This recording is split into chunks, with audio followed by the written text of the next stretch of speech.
नमस्कार दोस्तों, आंजनेय भक्ति चैनल में आपका स्वागत है। जब भगवान राम ने भक्त के लिए बनाई रसोई, बहुत साल पहले की बात है। एक आलसी लेकिन भोला भाला युवक था आनंद। दिन भर कोई काम नहीं करता, बस खाता ही रहता और सोए रहता। घर वालों ने कहा, चलो जाओ, निकलो घर से, कोई काम धाम करते नहीं हो, बस पड़े रहते हो। वह घर से निकलकर यूं ही भटकते हुए एक आश्रम पहुंचा। वहां उसने देखा कि एक गुरुजी हैं। उनके शिष्य कोई काम नहीं करते, बस मंदिर की पूजा करते हैं। उसने मन में सोचा, ये बढ़िया है, कोई काम धाम नहीं, बस पूजा ही तो करना है।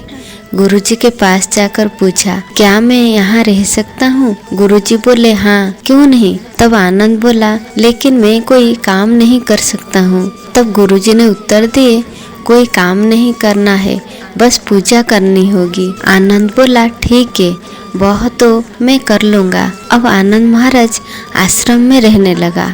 ना कोई काम, ना कोई धाम, बस सारा दिन खाते रहो और प्रभु मुक्ति में भजन गाते रहो। महीना भर हो गया। फिर एक दिन आई एकादशी। उसने रसोई में जाकर देखा, खाने की कोई तैयारी नहीं। उसने गुरुजी से पूछा, आज खाना नहीं बनेगा क्या? गुरुजी ने कहा, नहीं, आज तो एकादशी है, तुम्हारा भी उपवास है। उसने कहा, नहीं, अगर हमने उपवास कर लिया तो कल का दिन ही नहीं देख पाएंगे। हम नहीं कर सकते उपवास, हमें तो भूख लगती है।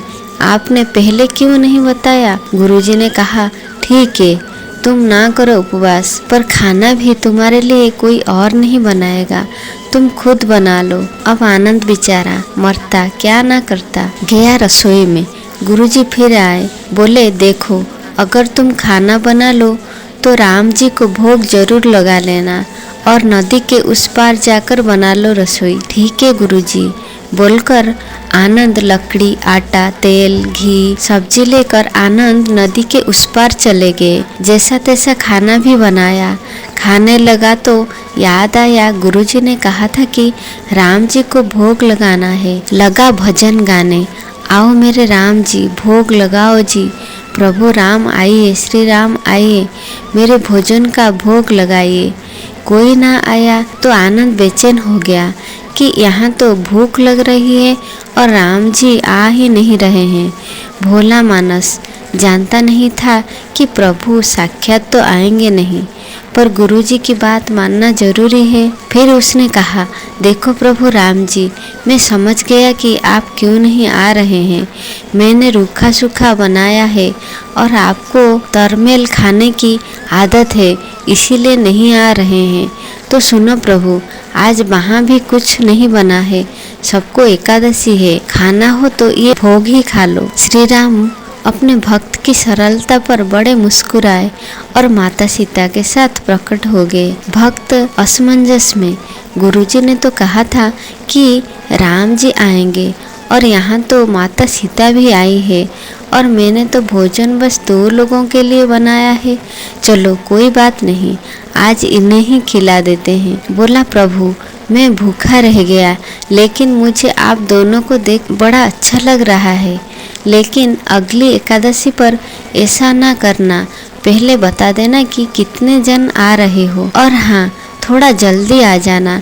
राम जी उसकी बात पर बड़े मुदित हुए, प्रसाद ग्रहण करके चले गए। अगली एकादशी तक ये भोला मानस सब भूल गया। उसे लगा प्रभु ऐसे ही आते होंगे और प्रसाद ग्रहण करते होंगे। फिर एकादशी आई। गुरुजी से कहा, मैं चला अपना खाना बनाने, पर गुरुजी थोड़ा ज़्यादा अनाज लगेगा, वहाँ 2 लोग आते हैं। गुरुजी मुस्कुराए, भूखे मारे बावला है, ठीक है, ले जा और अनाज ले जा। अब की बार उसने 3 लोगों का खाना बनाया।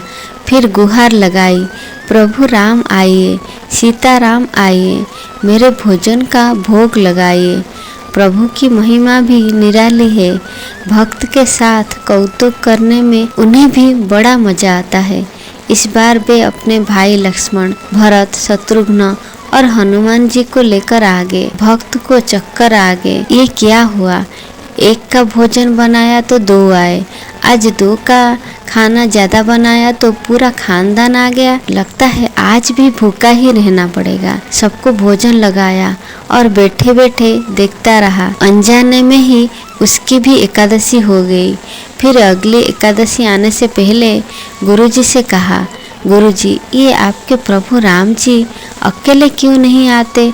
हर बार कितने सारे लोग ले आते हैं, इस बार अनाज ज़्यादा देना। गुरुजी को लगा कहीं ये अनाज बेचता तो नहीं है, देखना पड़ेगा जाकर। तब गुरुजी ने भंडार में कहा, इसे जितना अनाज चाहिए दे दो, और छुपकर उसे देखने चल पड़े। इस बार आनंद ने सोचा खाना पहले नहीं बनाऊंगा, पता नहीं कितने लोग आ जाएं, पहले बुला लेता हूँ फिर बनाता हूँ। फिर टेर लगाई, प्रभु राम आइए, श्री राम आइए, मेरे भोजन का भोग लगाइए। सारा राम दरबार मौजूद।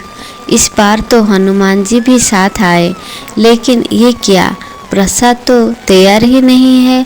भक्त ठहरा भोला भाला, बोला प्रभु इस बार मैंने खाना नहीं बनाया। प्रभु ने पूछा क्यों? बोला मुझे मिलेगा तो है नहीं, फिर क्या फायदा बनाने का, आप ही बना लो और खुद ही खा लो। राम जी मुस्कुराए, सीता माता भी गदगद हो गई उसके मासूम जवाब से। लक्ष्मण जी बोले क्या करें प्रभु? प्रभु बोले भक्त की इच्छा है, पूरी तो करनी पड़ेगी, चलो लग जाओ काम पे। लक्ष्मण जी ने लकड़ी उठाई, माता सीता आटा सानने लगी। भक्त एक तरफ बैठकर देखता रहा। माता सीता रसोई बना रही थी तो कई ऋषि मुनि यक्ष गंधर्व प्रसाद लेने आने लगे। इधर गुरुजी ने देखा खाना तो बना नहीं, भक्त एक कोने में बैठा है। तो गुरुजी पूछे, बेटा क्या बात है, खाना क्यों नहीं बनाया? आनंद बोला, अच्छा क्या गुरुजी आप आगे देखिए कितने लोग आते हैं प्रभु के साथ। गुरुजी बोले मुझे तो कुछ नहीं दिख रहा तुम्हारे और अनाज के सिवा। भक्त ने माथा पकड़ लिया, एक तो इतनी मेहनत करवाते हैं प्रभु, भूखा भी रखते हैं और ऊपर से गुरुजी को दिख नहीं रहे हैं, ये और भी बड़ी मुसीबत है। प्रभु से कहा आप गुरुजी को क्यों नहीं दिख रहे हैं? प्रभु बोले मैं उन्हें नहीं दिख सकता। आनंद बोला क्यों? वे तो बड़े पंडित हैं, ज्ञानी हैं, विद्वान हैं, और तो और उन्हें तो बहुत कुछ आता है, उनको क्यों नहीं दिखते आप? प्रभु बोले माना कि उनको सब आता है पर वे सरल नहीं है तुम्हारी तरह, इसलिए उनको नहीं दिख सकता। आनंद ने गुरुजी से कहा गुरुजी प्रभु कह रहे हैं आप सरल नहीं हैं इसलिए आपको नहीं दिखेंगे। गुरुजी रोने लगे, वाकई मैंने सब कुछ पाया पर सरलता नहीं पा सका तुम्हारी तरह, और प्रभु तो मन की सरलता से ही मिलते हैं। प्रभु प्रकट हो गए और गुरुजी को भी दर्शन दिए। इस तरह एक भक्त के कहने पर प्रभु ने रसोई भी बनाई। तो आपको वीडियो कैसी लगी कमेंट करके ज़रूर बताना और चैनल को सब्सक्राइब करना। धन्यवाद।